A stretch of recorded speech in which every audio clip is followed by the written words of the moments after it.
So yeah, we're here in a single-player map of Spellforce 3. Spellforce 3 is an RPG RTS hybrid game. So you have the best of both sides basically, and also offering depth and complexity. So for example, RPG elements. So you have like a dialogue system. It's a full-blown one. So it's all like voiced dialogues, and you have multiple choices also there. And via dialogues, you get like to know the story, and also you get quests. So what we are controlling now, our hero party. I have like a close combat fighter and a ranged specialist. So I have an inventory, I have ability trees. So here, for example, I get 2 ability points, so I'm gonna learn some abilities that help me in combat. Same here. So yeah, these are like, yeah, we are doing here also like a little tutorial. I'm gonna skip those because I'm gonna explain that. So this is like a Godstone. At Godstones, I can revive my heroes when they are dead. Yeah, and then like there are some creeps, and they give me experience points, which I can see on the bottom of this like interface. And when I reach a certain like amount of experience points, I get new ability points and also get like skill points that I can spend on like attributes like strength, dexterity, and so on to like improve my hero. So I'm gonna use some abilities here. I can do this either here on the top right or with our click and fight system, where I get a contextual like selection of all the spells that I can cast. Yeah. Let's see, there are some more creeps down there. Yeah, some more spiders. And there we also got loot. Yeah, let's be a bit careful, otherwise I'm gonna die.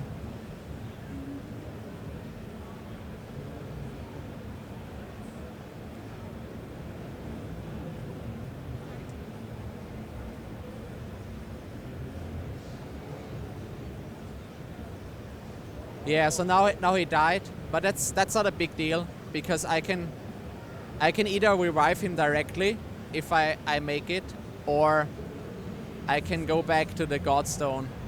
Well, let's see.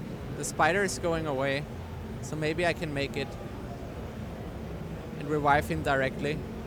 I just have a certain time like to revive him directly, but now it works out. So he'll be back in business soon. You mentioned this RPG, RTS hybrid. So far it looks like an RPG. Where does the strategy, the RTS... So, like later on this map, there is like you get a base, and on the base like you can build up your economy, build buildings, and also eventually build up a huge army that you can use to fight more creatures. But right now I'm still fighting on the like with these spiders. Let's see. No. Yeah. Good job. That was barely making it. That was close. So anyways, yeah, so creeps also drop loot. There's some loot up there, and loot can be either items that I can equip on my heroes, or it can be consumables. So consumables are like, you know, health potions and stuff like that that I can trigger. Let's see. So in this one, yeah, I didn't get anything useful. Oh yeah, it's still here. So I got a new weapon, and this is yeah, better than one that I'm wearing, so I'm using it. And yeah, let's go. So this is Spellforce 3. It's been a while since Spellforce 2. Yeah. It's been a long while, right? Yeah, it's more than 10 years. It's 11 years this year. So how do you deal with that legacy? How do they relate? So story-wise, there's a big relation. I mean, we're still in the same universe that was created years ago, and it offers a lot of potential to build up on story-wise. The cool thing though about Spellforce 3 is not a direct sequel in terms of story. So even if you haven't played Spellforce 1 and 2, you will still understand the story because it's a prequel. So we're showing like the what happened way before Spellforce 1. Yeah, to just get like make it accessible for new players. You're running into trouble all over the place. Yeah, I'm doing really bad. I should have more potions. I don't know why they didn't drop. Yeah, I'm doing really bad. So it's the potions that are missing here. Yeah, exactly. There are some like, consumables and I can trigger them instantly and normally they should be there, but they're not. So it's kind of hard. And I also don't have a healing spell right now. Yeah. Does he have a healing spell? No. Well, but this is your unlock tree skills. Yeah, skill my skill tree. So there are several classes, and I can, depending on how many ability points I have, I can unlock them. And then these are like the attribute points that I can spend on, like, increasing my DPS or health. This is my quest log. So here I can see like I have to go to this place and talk to them. Yeah, and this is like a tech tree unlock that ties into the RTS part. So let's get moving.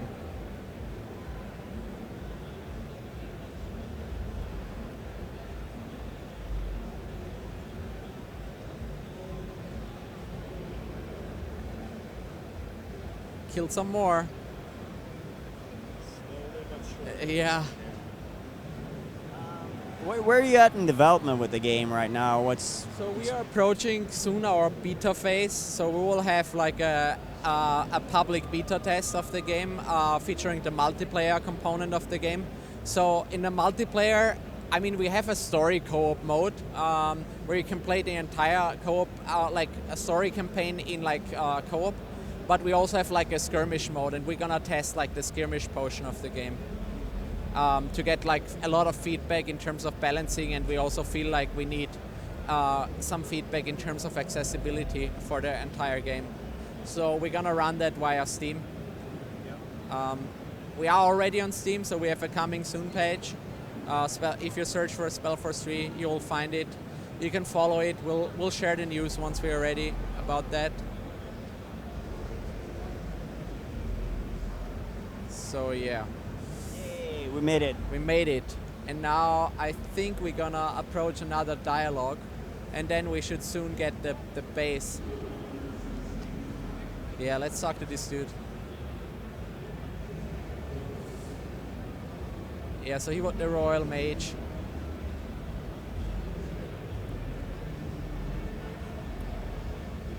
So, I mean, this concept was around long before any sort of MOBA or anything like that. Have you taken any inspiration from that as well? Because that's also sort of like an RPG, RTS hybrid, but a very different one. Exactly. So MOBAs are like for fast-paced combat made, and especially in terms of accessibility and how you can use your skills and stuff, we've drawn some inspiration, but at the core, we're not a MOBA, and we're definitely something way different. So we are clearly set apart from that. But we know a lot of players are playing MOBAs now. We hope though that they want to get some games now with more meat, and that they check out our game. Because I think especially if you know like the RTS RPG games from like 10 years ago, like Warcraft 3 or the Command & Conquer series or even Age of Empires, you will enjoy our game a lot. So yeah, now I got a third hero, so that will make things a lot easier. Let's see, because I think... Is that a mage or something? Yeah, he's like the Royal Mage, so he should... Yeah, he also... He's a necromancer. Yeah, exactly. So he can summon some like skeletons from dead creatures, but for some reason this is not working right now. Okay, anyways, he also doesn't have a heal spell, which is kind of unfortunate. But let's see.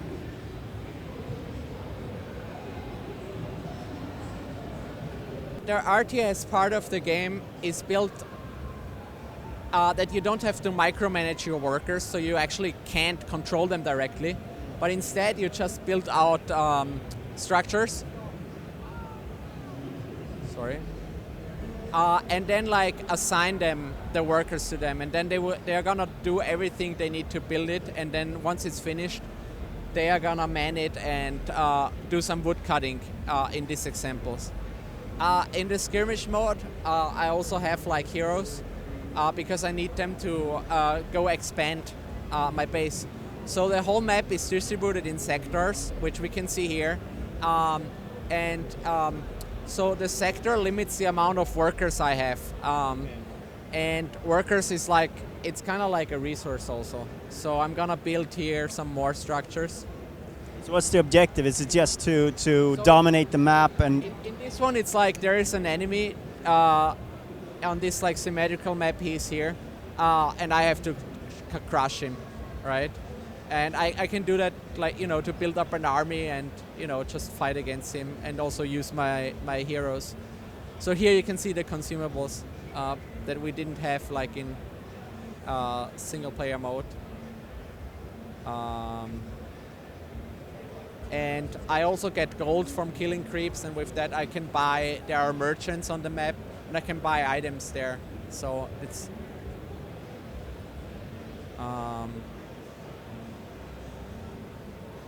Okay, let's be a bit more careful and build up my base. So I'm building a hunting cabin because that will give me food. And I could drink the potion.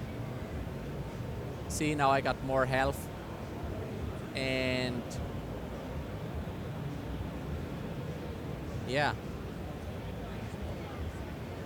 Doing good here, I think, finally.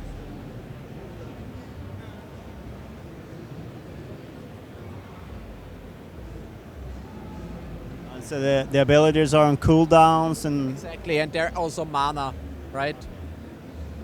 So, yeah. Now I got into a new sector. You can see this here on the map. And now I'm conquering it with my hero. Okay, so here my economy is doing great, which I can see here. So I can upgrade my headquarters 2 times and unlock like new structures that I can build on. So, and with this like new sector, I get some more workers. I'm gonna do an upgrade right away to get even more that I can use within the sector. Yeah, and every sector has like a unique set of resources. So this has iron. So this is kind of cool because in like the next tier, if I would upgrade there, then I can build like soldiers that would require iron for crafting their swords.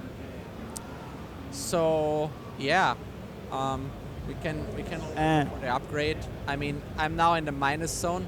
That means I can build like in the RTS part more than I have resources for. But since they are gathering wood, I don't see an issue because it will fill up quickly with the resources that I need. Yeah.